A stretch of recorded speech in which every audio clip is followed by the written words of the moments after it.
This will be my second bow I review. I promise, do not hate these weapons. It's just I wish there was more of these weapons with more variety in the perks, much like the one I'm going to talk about today.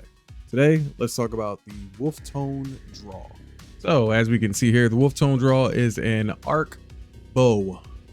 It has an impact of 76, an accuracy of 78, stability of 39, handling of 60, the reload is a 46, the aim assist is about a 68, zoom is an 18, very bad.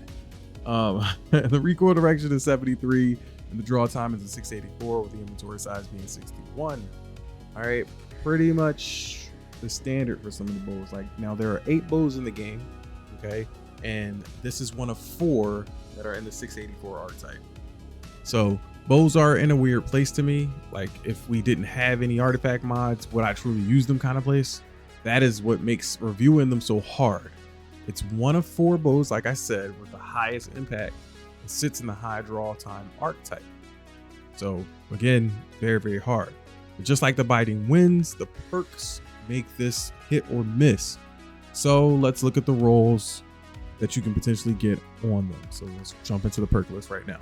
Starting off in the first column, you've got agile bowstring, tactical string, elastic string, flexible string, high tension string, natural string, and polymer string. Okay. Moving on over to the second column, we've got carbon arrow shaft, compact arrow shaft, fiberglass arrow shaft, helical fletching, natural fletching, straight fletching. And then in the third column, we've got impulse amplifier, sneak bow, ensemble, archer's tempo, shoot the loot, and threat detector. And then in the final column, we've got harmony, cornered, demolitionist, adagio, dragonfly, and frenzy. I will say that from the list of perks, Bungie definitely tried to do something new with bows with this bow. Every perk put on this weapon can actually be beneficial, except demolitionist. I don't understand why demolitionist is even on this weapon at all. Like, period. Doesn't make any sense. That and shoot the loot. Neither one of those perks make any sense on this weapon. All right. Other than that, perks being odd on this weapon, other than those 2 perks being odd on this weapon, everything else seems to fall in place and has a nice form of harmony, no pun intended, and I like it. So let's hop right over to the recommendations. So for the PvE recommendations, probably not going to surprise you here. I'm going to go with Archer's Tempo and any damage perk that's on the list, and Ensemble and Frenzy.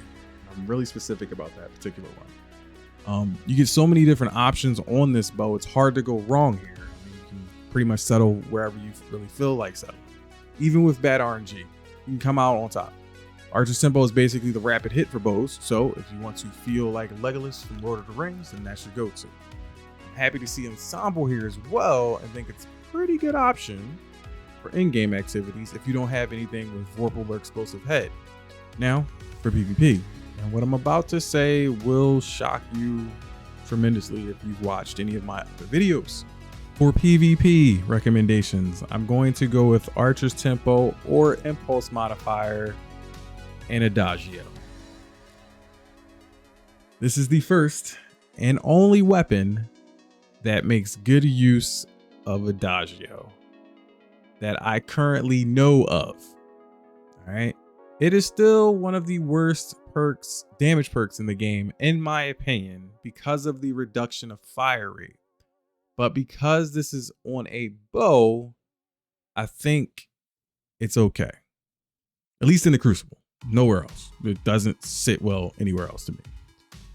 Because it can be pretty nasty in a Crucible, honestly. All right.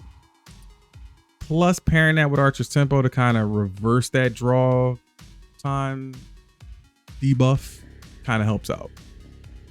And again, this is after me playing with this bow for about an hour. I've been using the impulse amplifier and Adagio variant of it, and I still can see the potential there. Other than that, I don't think the perk is worth it at all in any other way, shape, or form, just because of the drawbacks to either fire rate or draw time or charge time.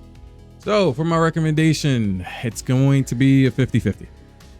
This bow can be farmed by focusing umbral engrams with the Season of the Lost, and it has the potential to get up to 4 perks. Now you would think that would make this bow an 100% go for weapon for me, but sadly you only get 3 chances at trying to get a 4 perk weapon. So I'd say shoot for any other weapon that you want more than this particular bow. With that being said and done, I hope this video was helpful to you, and if it was, be sure to give it a like, because not only does that tell me that I've helped you, but it also helps me out a lot with getting my videos recommended and growing on YouTube. So thank you for watching, and I will catch you guys in the next video. Peace.